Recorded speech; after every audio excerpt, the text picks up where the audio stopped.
programa başlamadan az evvel bu sonuçla aslında biz programı açmış olduk. Açmış olduk ya. Yani Kıbrıs uzun bir süredir tartışılandı. Hatta bir sene, 1,5 sene önce, eğer yanlış söylüyorsam arkadaşlar düzeltirler. Abdullah Öcalan Sosyal Bilimler Akademisi üyesi Duran Kalkan, dananın kuyruğu Kıbrıs'ta kopacak demişti.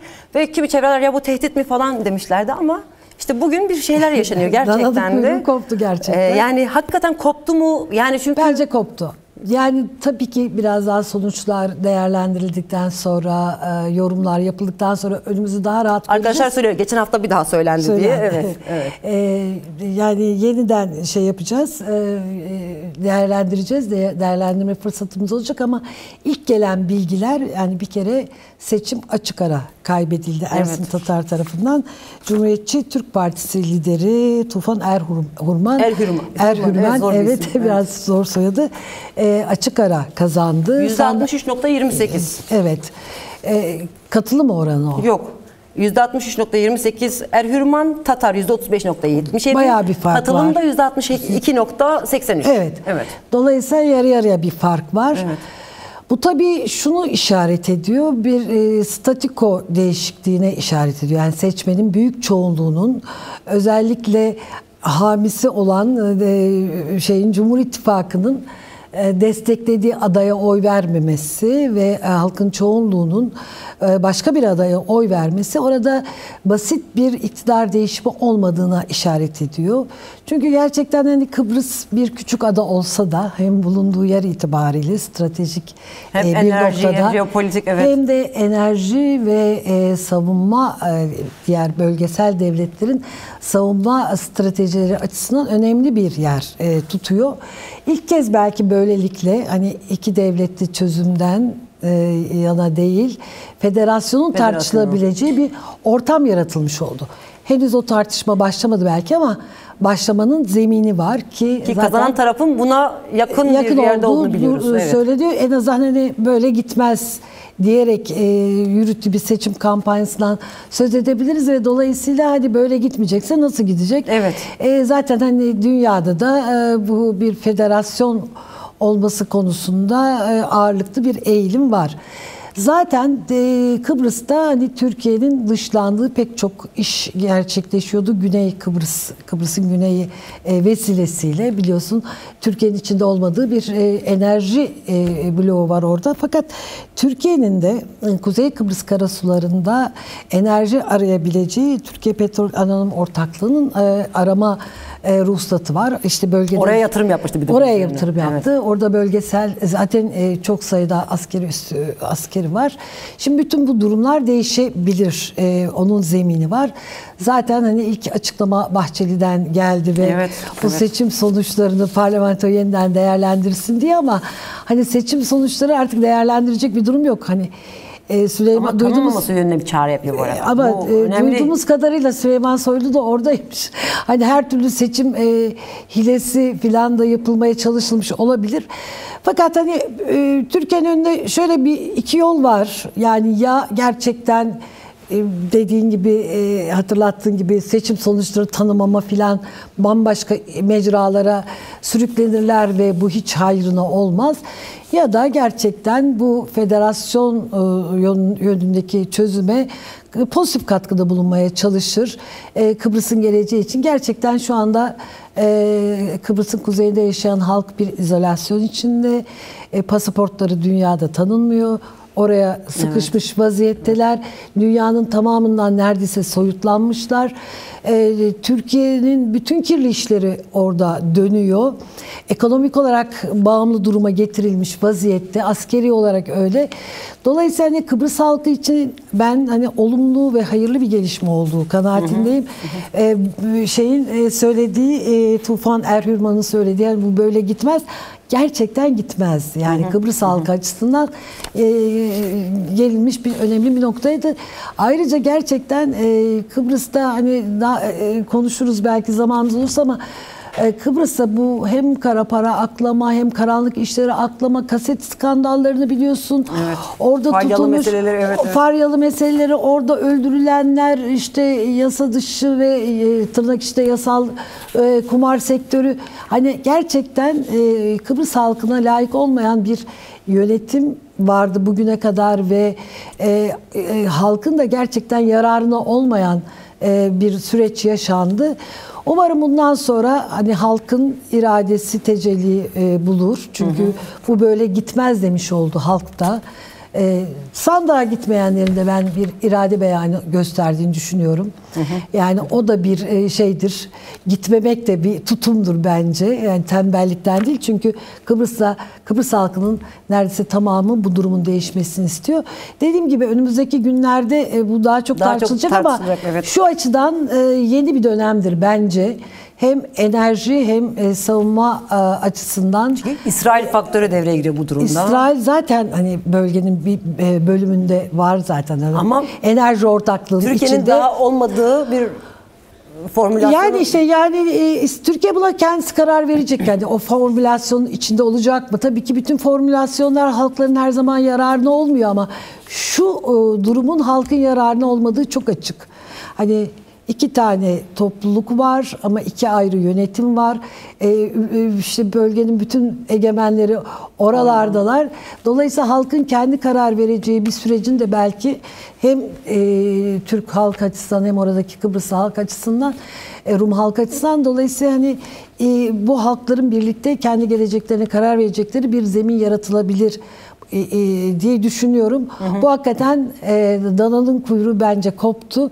Kıbrıs artık eski Kıbrıs değil, dünkü Kıbrıs değil. Türkiye'nin planları da dünkü planlarının da artık uygulayabileceği bir yer olmaktan bugün itibariyle çıktı. Ama tabii dediğim gibi biraz daha taşlar yerine oturtun.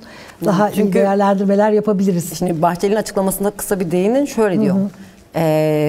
Kuzey Kıbrıs Türkiye Cumhuriyeti'nde yapılmış olan seçimin sonuçları çok az bir katılımla gerçekleşmiştir diyor. Öyle az filan değil tabii yani. Kıbrıs Türklüğünün kaderi bu katılımla temsil edilemeyecek durumdadır. Seçim sonucu seçim kurulu tarafından açıklanmış olsa dahi Kuzey Kıbrıs Türkiye Cumhuriyeti Parlamentosu acilen toplanmalı.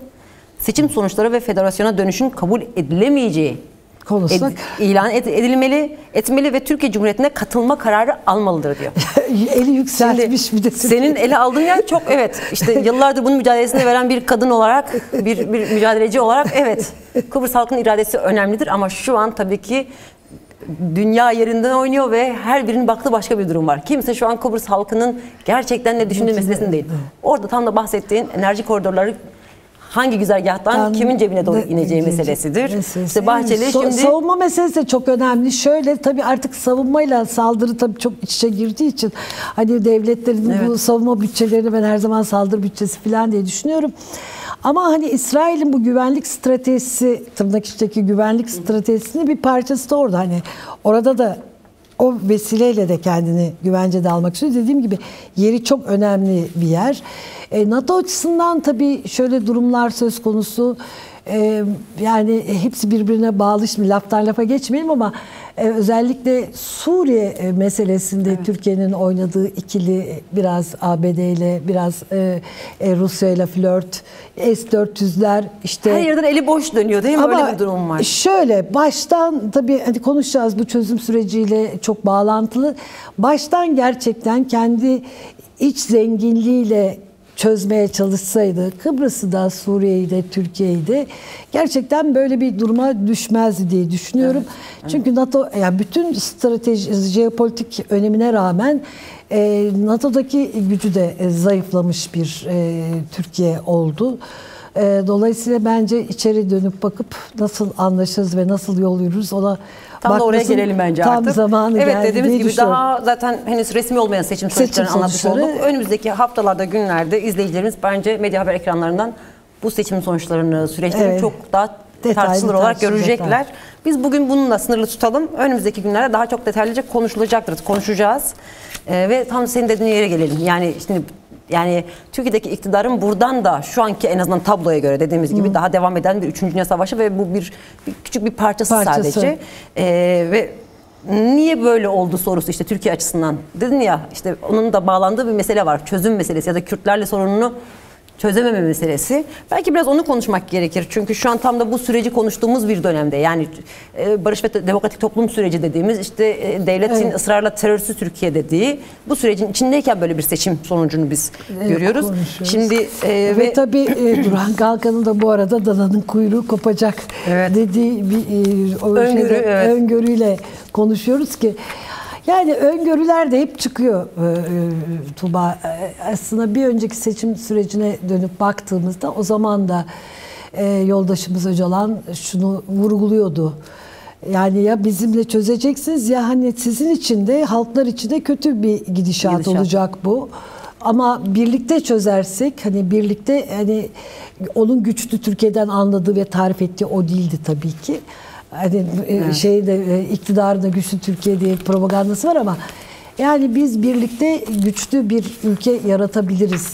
Bu etrafa egemen olan, Türkiye'nin söylediği gibi egemen olan bir Türkiye değil ama kendi zenginlikleriyle ve kendi halklarıyla bir arada yaşayan, bölgede de önemli bir aktör olan Türkiye olabilirdi. Onu yapmadılar, denemediler. İşte çözüm masası devrildi, çöktürme planları devreye girdi filan. Geldiğimiz noktaya baktığımız hakikaten şimdi kaybediliyor tırnak içinde. Bunlar hani kimin için kayıp, kimin için kazanç ayrı tartışma konusu ama Türkiye bugünkü iktidarın durduğu yer açısından bunlar hep kayıp. Yani Suriye'de hayal ettiği olmadı. Kıbrıs'ta hayal ettiği olmadı. Kendi konumunu kısmen işte Yunanistan'a kaptırdı. Dolayısıyla hani bütün bölgeye hükmedecek bir Türkiye yerine aslında elinde hiçbir şey kalmamış Türkiye'ye dönüştü. Oysa bir de tabii bunun içe yansıması var. Hani bu uluslararası konjonktürde yolsuzluk, işte bunlar var. Evet. Yani düşün ki kriz. Merkez Bankası'nın müdür yardımcısı bile şu anda içeride.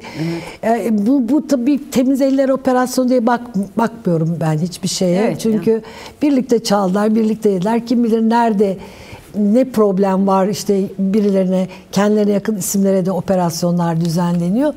Ama kendi iç kavgaları var. Kendi iç kavgaları da var. İktidar kavgaları var. Evet. Çok bilmediğimiz bir dünya ama hani okuduğumuz ve takip ettiğimiz kadarıyla inanılmaz bir içeride de bir güç kavgası dönüyor. O güç kavgası da herkes bir şey bulaştığı için herkesin ayağına da dolanıyor. Bugün çok egemen olan yarın cezaevinde olabilir. Bunların hiçbir garantisi yok. Dolayısıyla yani kaybeden bir Türkiye. Ama şimdi önünde bir imkan var aslında. Bir imkan var gerçekten. Hani buradan yürürse. Tabii ki bu halkların çıkarını olduğu için biz istiyoruz ama aynı zamanda yani bu battıkları kuyudan çıkmaları için hani onları da iktidar çevrelerine de bir şans diye düşünüyorum. Yani yoksa bu batışın sonu yok. Yani Kıbrıs da bize gösterdi ki hani Kıbrıs halkının gerçekten bu verdiği destek çok önemli bir destek. İstediği kadar az katılım %64 gayet meşru bir seçimdi. %50'nin üzeri. %50 yani tabii ki nitelikli çoğunluk %51'dir. Dediğim gibi ama sandığa gitmemek de bir irade beyanıdır. Yani senin taraftarın çoksa niye gitmedi sandığa? Demek ki seninle ilgili de kaygısı var ki gitmedi. Çok beğeniyor olsaydı senin çizgini sandığa gider oyunu verirdi. Dolayısıyla gerçekten artık hani yeni bir durumdan söz edeceğiz muhtemelen önümüzdeki haftalarda. Önemli değerlendirmeler olacaktır diye düşünüyorum. Yani şimdi biz süreci konuşuyoruz aslında yine bu bağlamda kadınlar dedik ama biraz da süreci genel olarak belki konuşmakta fayda var. Bu hafta boyunca yani basını okuyan, dijital medyaya bakan herkes böyle yoğunluklu, sistematik sanki aynı anda bir yerden bir karar almış da aynı anda bütün tuşlara basılırcasına DEM Parti'ye bir saldırı başlatıldı. Ve bunu çok tabii belli çevreler işte İyi Parti'den başlayarak Zafer Partisi, bir de Anahtar Parti. Onların yazarları, çizerleri işte ekranlara çıktılar. Evet. Şimdi hatta bu İyi Parti Genel Başkanı Musavat Dervişoğlu çıktı. Korkunç şeyler söyledi. Hatta bir ara ekrana vereyim dedim, sen gerek yok dedi. O yüzden paylaşmıyoruz. Yani haklısın da o konuda. Bir daha bu yani medya haber izleyiciler aslında zaten ne söylendiğini bu anlamda biliyorlar. Korkunç, hakaret içeren bir dil DEM Parti'ye, DEM Partililere böyle bir saldırı oldu. Önder Apo'ya dönük böyle bir saldırı vardı. İşte buna dönük de Sırrı Sakık mecliste, çünkü bir de alçak kelimesi kullanıldı bu bahsettiğim hakaret, küfürler içerisinde. DEM Parti Sırrı Sakık'ta alçağın kime deneceğini söyledi. Aslında Kürtlere yapılan saldırıları yapanlar üzerinden bir şey alındı.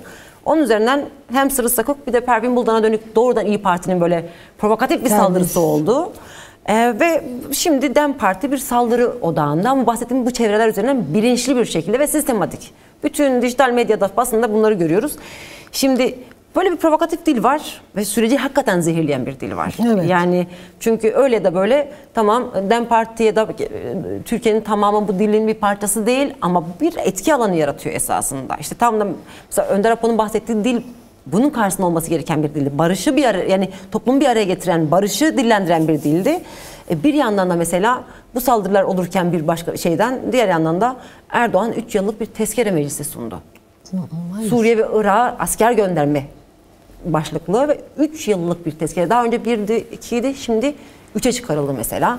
Ve orada işte PKK, YPG ve PYD'nin Suriye merkezi yönetimine entegre olmaya yönelik adım atmayı ayrılıkçı ve ayrıştırıcı gündemi dolayısıyla reddetmekte, ülkeye de kalıcı istikrarın tesisine yönelik sürecin ilerletilmesini engellemeye çalışmaktadır falan gibi şeyler yazıyor mesela tezkere içerisinde.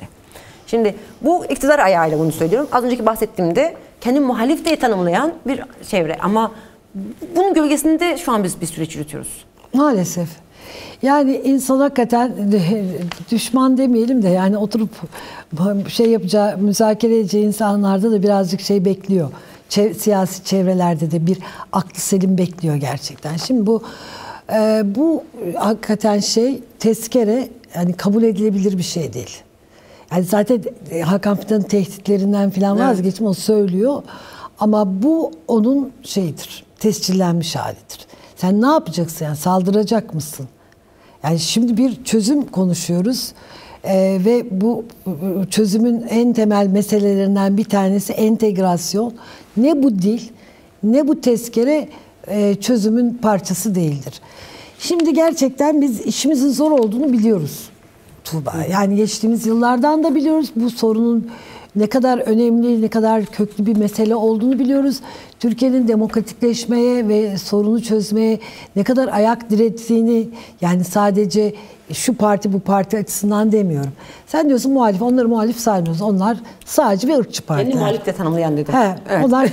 Onlar sağcı ve ırkçı partiler. Yani soldan da çok itiraz var. Yani sürece diyorsun değil mi? Sürece, atılan adıma, söylenen bir cümleye, yani bir cümle yakalıyorlar. Oradan kıyamet kopuyor. Ya geçen gün bir arkadaşım var benim, sosyal demokrat, bize de oy veren bir arkadaşım. HDP'ye de oy veren bir arkadaşımız. Ya kaç yerden Pervin Buldan'ın konuşmasıyla ilgili bir sürü WhatsApp grubu var ya, işte okul grubu, arkadaş grubu. Evet. Kaç tane WhatsApp grubundan aynı görüntü gelmiş. Dedik ya bak böyle şeyler oluyor, herkes bunu tartışıyor. Dedim herkes bunu tartışmıyor. Bunu belli bir bölüm tartışıyor. Çünkü bize vurabilecekleri, bize mi yakaladıklarını düşünüyorlar. Hani Pervin Buldan'ın diye işte medyaya sansür dedikleri. Evet. Yani iktidar diyor ki havuz medyası diyor. Havuz medyası zaten muhalif medya falan değil. Havuz medyası Cumhurbaşkanı ne diyorsa onu yazar. Hani en son ortaya da çıktı ya, Amerika gezisine sorular veriliyor falan. Evet. Onlar için diyor ki yani git muhalif medyayı sustur falan demiyor. Diyor ki medya senin elinde. Onun elinde hangi medya varsa ondan söz ediyor. Yoksa o dijital medyadaki muhaliflere falan söylediği bir şey değil. Neyse, diyelim ki yanlış bir söz sarf etti. Bence yanlış değil ama yanlışa çekilebilecek bir söz sarf etti diyelim. Ya birden yani o demokrat falan dediğin insanlar kıyamet koparıyorlar. Vay sansür geliyor falan. Yani gerçekten barış işi zor bir iş. Evet. Zor bir iş. Şimdi pek çok kişinin rantı kesilecek, varlığı yok olacak. Yani kendini bugüne kadar Türk milliyetçiliği üzerinden kurgulamış ve bir terör tırnak içinde belası üzerinden kurgulamış bir parti yarın ne yapacak silahlar sustuğunda? Ne yapacak yani? Hani varlık nedeni ortadan kalkmış olacak. Çok büyük rant var. Çok büyük kirlilik var. Çok büyük suç ortaklığı var. Bütün bunlar ne olacak? Bütün kirler ortaya saçılacak. Zor bir iş. Bak bizim açımızdan şöyle zor değil. Biz yani Kürt özgürlük çizgisini savunanlar açısından çok net bir süreç var. Silahlar sussun mu sussun. Biz yine arı gibi çalışıp işte bu demokratik toplum, barış ve demokratik toplumu birlikte inşa edebilir miyiz? Vallahi büyük heyecanla ederiz yani.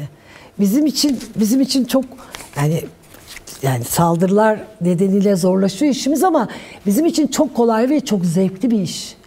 Bizim hayatımız böyle geçti. Evet. Ama düşün ki hani barış ortamında bunu yapıyor olmak, bir faaliyetin parçası olmak çok zevkli bir iş. Yaparız biz bunu yani. Bizim için kolay, bizim çizgimiz de. Ama gerçekten bu hem hükümet yani Cumhur İttifakı ortakları açısından hani bazen açıklamalar oluyor yani Erdoğan Bahçeli sırf konuşuyor bir şey yaptı yok. Doğru. Yani şu anda somut hani hakikaten içimizi rahatlatan herhangi bir aşama oldu mu? Ve vallahi komisyon dışında olmadı. Hani komisyon çünkü bizim baştan beri talebimizdi ve komisyonun kurulmuş olması, bunun en azından meclis eliyle tartışmaya açılmış olması çok önemli bir kazanım diye düşünüyorum. Bunun ötesinde bir de kayyum atanmıyor. Yani bu kazanım değildi. Şu anda bir şey kaybetmiyoruz. CHP'ye dönük saldırılar devam ediyor. Oradan ayrı bir evet. Ve ayrıca bize atanmış kayyumlar da duruyor. Yani evet. Bizim de kaç belediyemiz şu anda kayyum elinde. Yani zor bir süreç. Çok zor bir süreç ama bu yaptıkları iş değil. Yani bu gönderilen tezkere ben tabii bu meclise nasıl tartışılacak onu da merak ediyorum. Evet. Yani tamam İYİ Parti böyle diyor ama diğerleri ne yapacaklar? Bu sürece destek oluyoruz diyenler ne diyenler ne yapacaklar? Evet. O komisyon içinde olanlar nasıl tutum alacaklar? Evet. Ki hakikaten şöyle bir zorlukları da var. Özellikle hani CHP'nin hani o CHP'ye yakınmış gibi duran medyayı da değerlendirdiğinde hakikaten CHP'nin komisyon içinde durması çok tartışılıyor. Evet. Orada da CHP'de bir kesim ısrarla çekilmesini istiyorlar. Çok mesnetsiz tartışmalar sürdürüyorlar. Diyor ki İmamoğlu içerideyken mi tartışılır, komisyona mı girilir? Ya Öcalan içerideyken komisyondayız. Selahattin Demirtaş, Figen Yüksekdağ içerideyken biz komisyondayız. Zaten biz barış içinde olsak niye komisyon kuralım? Zaten kavgalı olduğumuz için komisyonu kuruyoruz. Yani barışı niye konuşuyoruz? Zaten bir kavga söz konusu. Yok bilmem gazeteci adları. Ya bizim süreç varken arkadaşlarımız öldürüldü. Tişrin'de daha yeni 2 tane gazeteci arkadaşımız yeni yani. Evet. Bizimkiler öldürüldü cezaevi de değil yani. Arkadaşlarımız öldürüyor biz hala komisyon içindeyiz. Neden? Bunlar olmasın diye oradayız zaten. Bunları ortadan kaldırmak için komisyondayız. Çok saldırı var. Çok saldırı var çünkü birilerin rantı bitecek, birilerin varlık nedeni bitecek. Bu zor bir iş. Bugüne kadar savaştan biz bedel ödedik, birileri de rant yedi. Birileri savaştan beslendi. Varlık nedenleri diyorum sana. Burada hakikaten biraz şeyi ayrı tutmak lazım. Hani MHP'yi ayrı tutmak, yani Bahçeli'yi ayrı tutmak lazım. O bu süreci yani onun kafasındaki demokratik ulus değil, yeni bir ulus kavramı yarattı. Bizim demokratik ulustan farklı bir kavram o. Yine egemenlikçi bir ulus ama o bir şeye ikna oldu bence.